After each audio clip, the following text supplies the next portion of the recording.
যে আল্লাহকে মানে এবং রাসূলের মানে, যে আল্লাহকেও মানে এবং রাসূলকে মানে,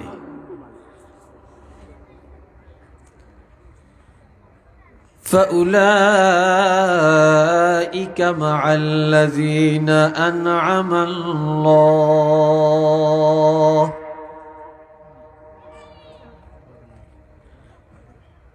তারা ওই সমস্ত মানুষ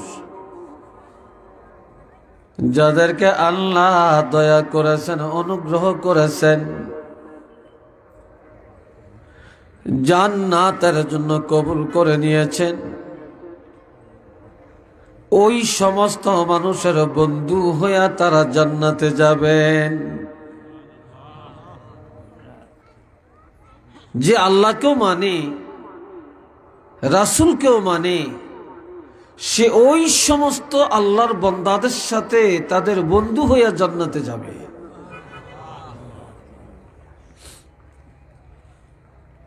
যাদেরকে আল্লাহ এই দুনিয়াতে অনুগ্রহশীল করেছেন, জান্নাতের জন্য কবুল করেছেন, এরা কারা? এক নম্বরে মিনান নবিয়্যিন, নবীগণ।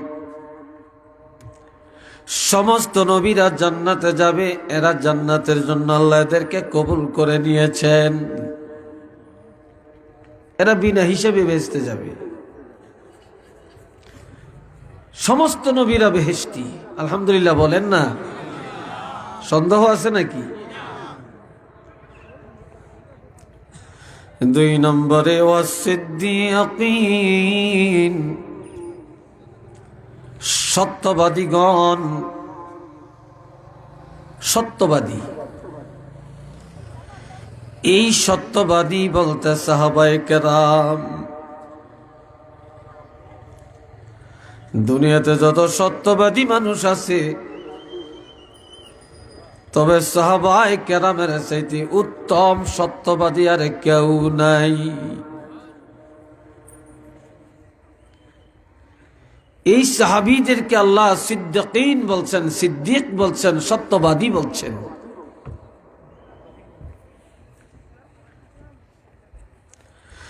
ওয়াশ-শুহাদা,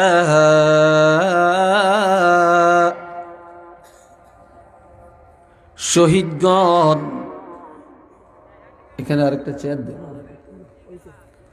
শহীদগণ যারা ইসলামের জন্য জান কোরবানি করেছে, যারা কোরআনের জন্য জীবন বিলাইয়া দিয়েছে, আল্লাহর জমিনে আল্লাহর দ্বীন কায়েমের জন্য যারা জীবন বিলাইয়া দিয়েছে, এমন শহীদ যারা, এই শহীদগণ বিনা হিসাবে জান্নাতে যাবে।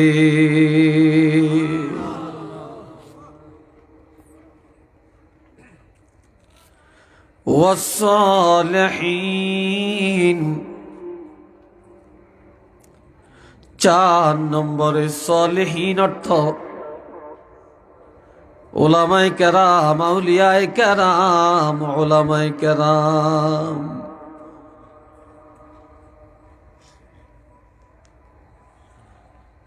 তাহলে আমরা এই আয়াতের দ্বারা বুঝলাম যে আল্লাহকে মানে, যে রাসূলের মানে, যে তাওহীদ মানে, রিসালাত মানে, তারা এক নম্বরে নবীদের বন্ধু হইয়া জান্নাতে যাবে। দুই নম্বরে সাহাবীদের বন্ধু হইয়া জান্নাতে যাবে। তিন নম্বরে শুহাদায়ে কেরামের বন্ধু হইয়া জান্নাতে যাবে। চার নম্বরে আউলিয়ায়ে কেরাম, ফজলায়ে আযম, উলামায়ে কেরামদের বন্ধু হইয়া জান্নাতে যাবে।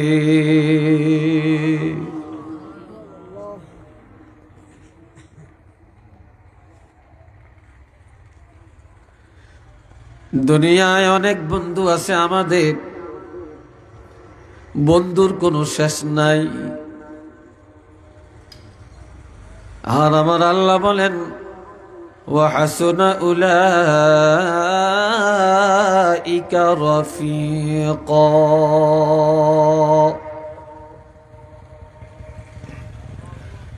নবীদের সাথে যারা ভালোবাসা রেখেছে, সাহাবীদেরকে যারা ভালোবেসেছে, শুহাদায়ে কেরামকে যারা ভালোবেসেছে, আউলিয়ায়ে কেরাম উলামায়ে কেরামকে যারা ভালোবাসছে, তাদের এই ভালোবাসা, তাদের এই বন্ধুত্ব কতই না উত্তম বন্ধুত্ব বা উত্তম ভালোবাসা হয়ে গেছে। উচ্চ আওয়াজে বলেন সুবহানাল্লাহ। এদের এই ভালোবাসাটাই সর্বোত্তম ভালোবাসা, এই সঙ্গটাই সর্বোত্তম সঙ্গ। এই জন্যে আল্লামা রুমি বলছেন সোহবতে সালেহ তোরা সালেহ কুনদ, সোহবতে তালেহ তোরা তালেহ কুনদ, মাইলে মোমেন সোয়ে মোমেন মিশাওয়াদ, মাইলে কাফের সোয়ে কাফের মিশাওয়াদ। নেককার ওলি আল্লাহদের সাথে যারা ভালোবাসা রাখছে, এই ভালোবাসার কারণে তারা সে ওলি আল্লাহ নেককারদের বন্ধু হয়ে জান্নাতে যাবে। আর কাফের বেঈমান ইহুদি নাসারার সাথে যারা ভালোবাসা রেখে চলছে, ওই বেঈমান ইহুদি নাসারার বন্ধু হয়ে তারা জাহান্নামে যাবে। আর এক শায়ের বলেন মোমেনের বন্ধু হবে মোমেন, মোমেনের বন্ধু হবে সাহাবায়ে কেরাম, মোমেনের বন্ধু হবে আল্লাহ,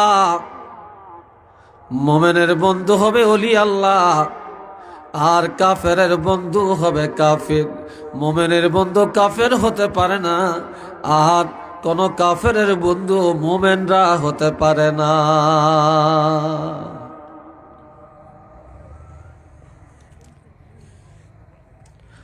আল্লাহ এই ভাইয়ের আমার একজন সাহাবীর আদর্শ কেমন? সাহাবায়ে কেরামরা একে অপররা কিভাবে জানতেন?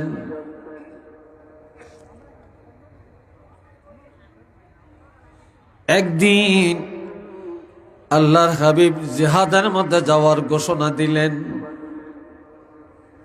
কোথায়? আমি কথা জিগাইলে একটু উত্তর দিয়েন, মেনমেন আওয়াজ দিয়েন না। আমরা কি বাঘ মার্কা মুসলমান না বিলাই মার্কা মুসলমান? তো কথা বলেন না কেন? মনে হয় যেন কথা ভিতর থেকে বের হতে চায় না। খিদা লাগছে খুব, মনে হয় সিন্নি টিনি খাওয়াইয়া বইলে ভালো হইতো।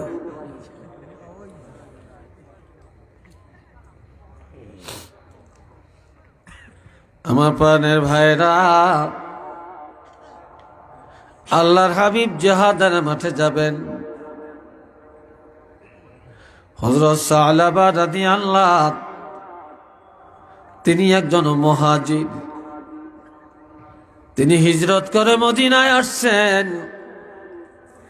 আর মদিনার একজন আনসার, এই মদিনার আনসারের সাথে মুহাজির সাহাবীর একটা বন্ধুত্ব হয়ে গেল।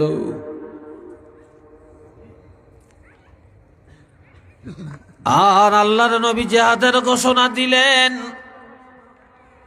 দোনো বন্ধুর মনের আশা নবীর সাথে জিহাদে যাবেন, নবীজির সাথে জিহাদে যাবেন। এদিকে কথা হচ্ছে কেন?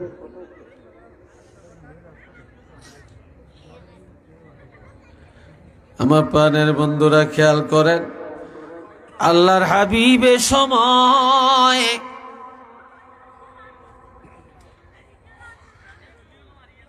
এ সময় সালাবার নামটা ঘোষণা দিলেন, কিন্তু আনসারের নাম ঘোষণা করলেন না।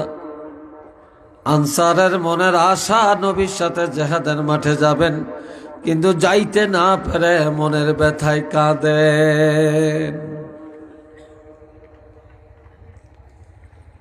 নবী তাকে ডাকলেন, আনসার রে তুমি কাঁদো কেন? আনসার বলে, ইয়া রাসূলুল্লাহ, আমার মনের অভিপ্রায় ছিল আপনার সাথে আমি যুদ্ধে যাব, কিন্তু আপনি তো আমাকে নেন না, আমার নামটা ঘোষণা দিলেন না, কিন্তু আমার বন্ধু মুহাজিরের নামটা ঘোষণা দিলেন। আর এই সময় মুহাজির আল্লাহর হাবিবের কাছে একটা দরখাস্ত করল, ইয়া রাসূলুল্লাহ, আমার ঘর একা এক জায়গায় মরুভূমিতে, চারপাশে কোনো বাড়িঘর নাই, আমার বিবি যুবতী, আমার বিবি একা একা ঘরের মধ্যে কিভাবে থাকবে, কে তাকে পাহারা দিবে? তখন আমার নবী বললেন, সিদ্ধান্তের পরিবর্তন হবে না রে। এ মুহাজির সালাবা, তুমি আমার সাথে যুদ্ধের ময়দানে যাবে, আর তোমার বন্ধু আনসার তোমার বাড়িটা পাহারা দিবে। সে তোমার বাড়ি পাহারা দিবে। চলে গেলেন মুহাজির নবীর সাথে যুদ্ধের মাঠে। আনসার বন্ধুর বাড়ি পাহারা দিয়ে রাখছে। হঠাৎ একদিন ঘরের ভিতরের থেকে আওয়াজ আসলো, আনসার।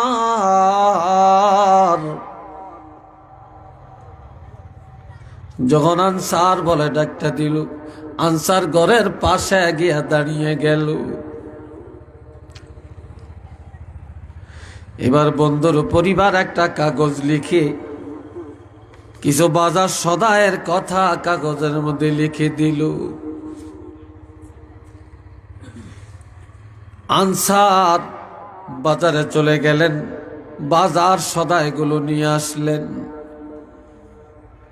দরজার মধ্যে যখন টোকা মারলেন, বন্ধুর পরিবার দরজা খুলে দরজার আড়ালের মধ্যে চেহারাটা আড়াল করে নিজের হাত বাড়ায়া আনসারের হাত থেকে যখন বাজার সদাই নিতেছিল, তখন আনসারের নজরে বন্ধুর পরিবারের হাত তার নজরে পড়ে গেল। এত সুন্দর চেহারা, এত সুন্দর নকশা হাতের, এত রূপ, যার হাতের মধ্যে এত রূপ তার চেহারার মধ্যে জানি কত রূপ। তখন শয়তানের ওয়াসওয়াসায় আনসার ঘরের দরজা খোলা দেখে ঘরের ভিতরে ঢুকার চেষ্টা করলো। এইবার মুহাজিরের স্ত্রী, যুবতী স্ত্রী বুঝে ফেলল, আনসারের অন্তরে শয়তান ওয়াসওয়াসা দিচ্ছে, আমার একা ঘর একা বাড়ি, আমার স্বামী যুদ্ধের ময়দানে রাসূলের সাথে, আর আনসার সুযোগ পায়া আমার ইজ্জত নষ্ট করার চেষ্টা করার পায়তারা করছে। সাথে সাথে মহিলা দরজাটা বন্ধ করে দিয়া বলল, এরে আনসার, তুমি একজন সাহাবীর বন্ধু, তুমি এখনই আল্লাহকে ভয় করো, তুমি আর সামনে একটা কদম আগাইও না। একটু জোরে কন্যা সুবহান।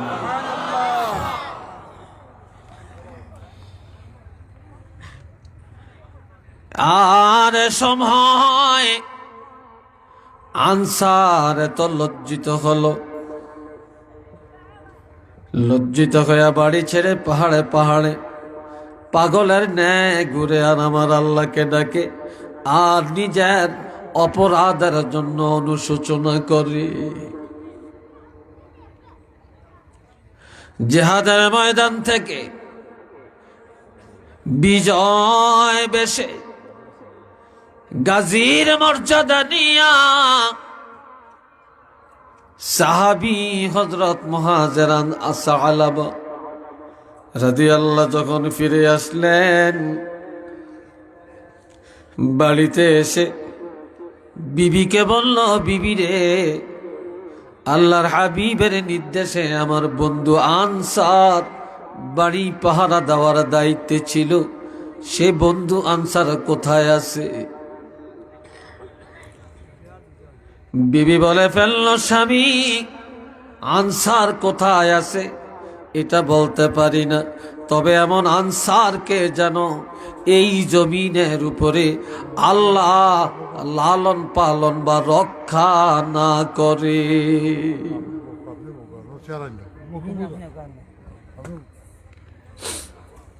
বেকেরে স্যার একটা করিয়ে দেন, তুই তো সারে। বসেন বসেন, কথা কেন না। আল্লাহ বুঝতেছেন তো নাকি? হ্যাঁ, খুব খেয়াল করিয়ে। বন্ধুরা রে আমার, বিবি বলে ফেল, আনসারকে যেন আল্লাহ লালন পালন না করে।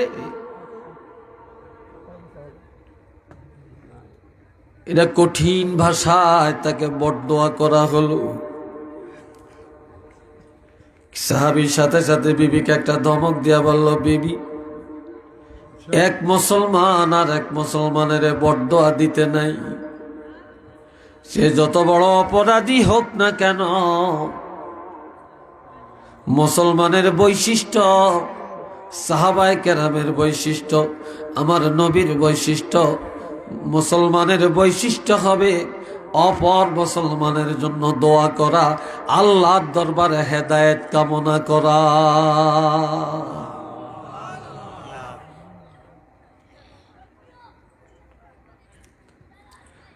তখন সাহাবী বুঝে ফেললেন,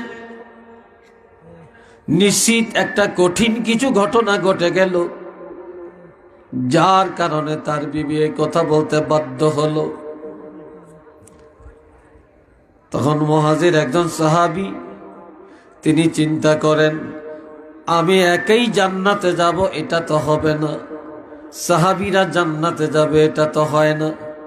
আমার ভাই আনসার যদি কোনো গুনাহে লিপ্ত হইয়া জাহান্নামী হয়ে থাকে, তাহলে আমার একজন সাহাবী হইয়া প্রথম দায়িত্ব হবে আমার ভাইকে জাহান্নাম থেকে বাঁচানো। সে কোথায় আছে তালাশ করি, এবং সে যে অন্যায় করেছে সেই অন্যায়ের জন্য তাকে তওবা করানোর ব্যবস্থা করি।